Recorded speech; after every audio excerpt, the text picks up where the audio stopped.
तो स्वागत है। आपका भी हार्दिक स्वागत है और आपके माध्यम से आपके चैनल के दर्शकों को नमस्कार प्रणाम। सर, बात करें कमलेश राय जी, और कमलेश राय जी हर समय चर्चा का विषय बने रहते हैं। परसा विधानसभा हो या परसा विधानसभा एक प्रखंड लेवल पे और जिला लेवल पे काम करते हुए बिहार के अलग अलग जिला में राष्ट्रीय जनता दल को कैसे मजबूत करना है इसमें लगे रहते हैं। विजन क्या लेकर चल रहे हैं और विजन जो लेकर चल रहे हैं, क्या उस विजन पे आप खड़े उतर रहे हैं?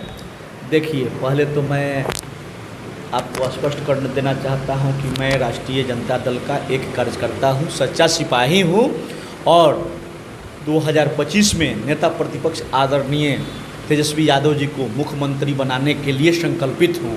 और हमारे चाहने वाले तमाम युवा साथी, नौजवान साथियों का, अभिभावक बंधुओं का आपके चैनल के माध्यम से उनका क्रांतिकारी अभिनंदन करते हैं, वंदन करते हैं कि हम लोग कहीं भी आदरणीय लालू प्रसाद यादव की विचारधारा को, अम्बेडकर साहब की विचारधारा को और नेता प्रतिपक्ष तेजस्वी जी के जो महत्वाकांक्षी जो विचारधारा है, माई बहन मान योजना के लिए जो संकल्पित हैं, जो ड्रीम प्रोजेक्ट है, वृद्धा पेंशन को बढ़ा करके 1500 करना, गैस सिलेंडर को 500 करना और तमाम वो जो घोषणाएं जो हमारे नेता प्रतिपक्ष तेजस्वी यादव जी किए हैं, प्रत्येक घर घर तक पहुंचाने का, प्रत्येक वोटर तक पहुंचाने का हम लोग संकल्प लिए हैं।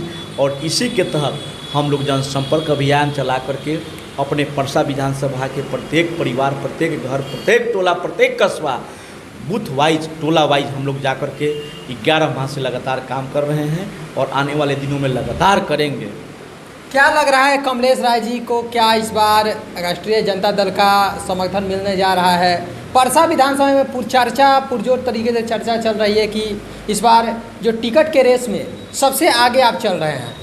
देखिए, ये मैं नहीं कहता हूँ, परसा की जनता कहती है, तो उस देवतुल्य जनता को पुनः मैं नमस्कार करता हूँ, आदाब करता हूँ, सलाम करता हूँ। मैं आपके चैनल के माध्यम से बतलाना चाहता हूँ कि पब्लिक डोमेन में आकर के जब हमारे नेता प्रतिपक्ष आदरणीय तेजस्वी बाबू इस बात की घोषणा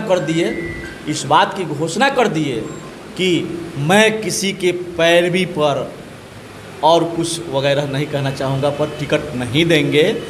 मैं जनता के बीच में रात दिन रहने वाले लोगों को प्राथमिकता से संज्ञान में लेकर के टिकट देने का काम करूँगा।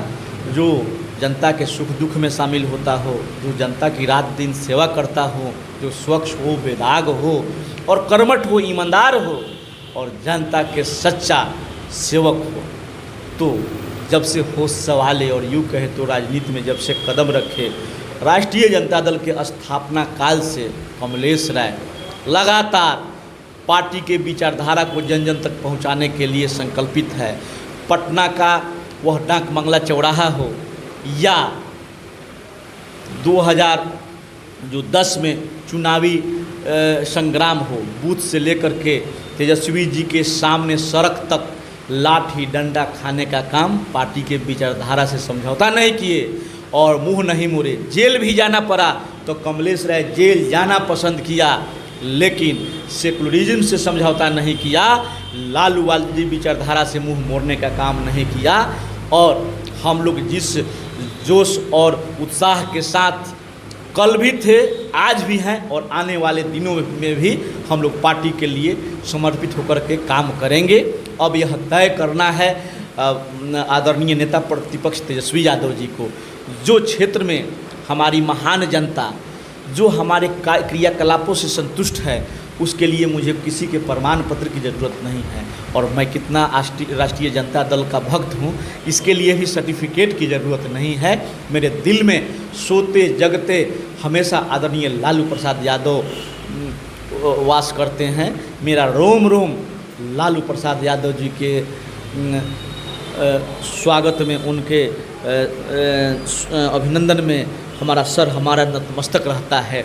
वैसे सामाजिक न्याय के पुरोधा को मैं आपके चैनल के माध्यम से भी नमस्कार, आदाब, सलाम करना चाहता हूं। और मैं पार्टी के कार्यकर्ता के हैसियत से, एक प्रखंड अध्यक्ष के हैसियत से, जो हम 25 साल मेहनत किए हैं जनता के बीच में जा कर के काम करने का काम किए हैं, यदि जो तेजस्वी जी जो घोषणा किए हैं उस पर सर्वे करा लीजिए और हम खरा उतरने का काम करेंगे, ये पूरा मुझे आत्मविश्वास है, भरोसा है। यदि जो आपके विश्वास पर खरा उतरने का काम कर रहे हैं तो जनता के सेवक के रूप में सेवा करने का आपके चैनल के माध्यम से मैं टिकट की मांग रखता हूं।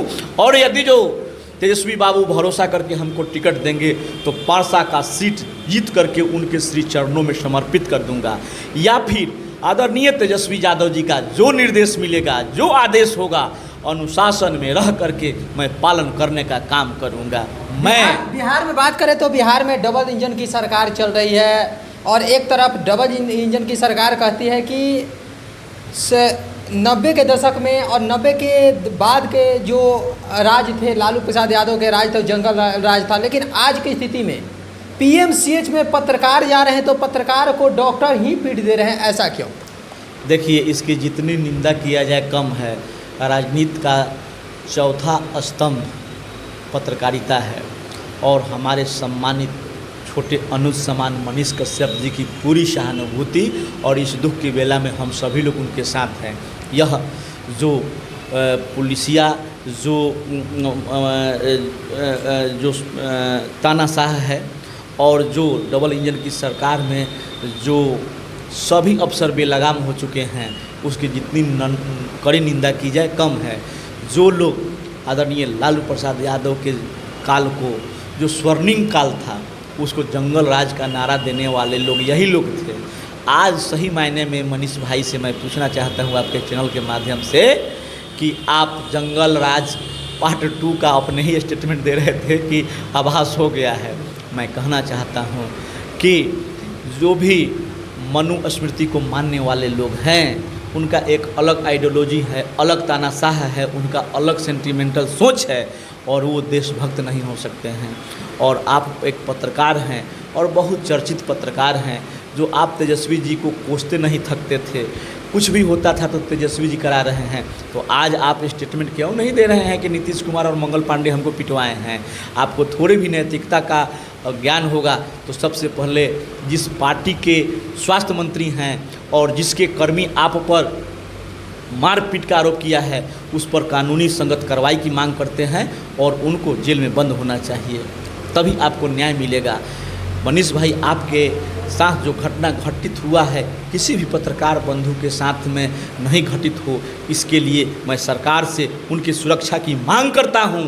और नहीं ऐसा पुख्ता करने पर किसी की भी सरकार हो, किसी भी दल का हो, यदि जो हमारे पत्रकार भाई मीडिया स्वतंत्र नहीं रहेगा, सुरक्षित नहीं रहेगा, तो फिर जनता की आवाज़ को सड़क से सदन तक पहुंचाने वाले जो चौथा स्तंभ है, उसका ये हाल है तो आम जनता का क्या हाल होगा। इसलिए हम लोग जन आंदोलन करने पर बाध्य होंगे। इसलिए सरकार को मैं चेताना चाहता हूं कि समय रहते दोषियों पर कार्रवाई करे। और मनीष भाई, आप जल्द स्वस्थ हो जाएं। इस पीड़ा की घड़ी में समय अभाव में हम लोग नहीं मिल पा रहे हैं, लेकिन बहुत जल्द मिलने का प्रयास करेंगे। क्योंकि पहले आप एक इंसान हैं और इंसान के हर सुख दुख का दर्द एक इंसान ही समझ सकता है। तो आपको बेरहमी से मारा गया, आखिर आपका कसूर क्या था? आपके घर के परिजनों के लिए एयर कंडीशन बेड मांगने गए थे? किसी गरीब लोगों के भलाई के लिए ही आप इलाज की बात कर रहे होंगे या जो नियम संगत बात कर रहे होंगे। लेकिन आपके तरफ से मैं इस सरकार को कटघरे में खड़ा करता हूं और जंगल राज के स्वास्थ्य मंत्री मंगल पांडे की इस्तीफे की मांग करता हूं। और इसकी जितनी भी कड़ी निंदा की जाए कम है।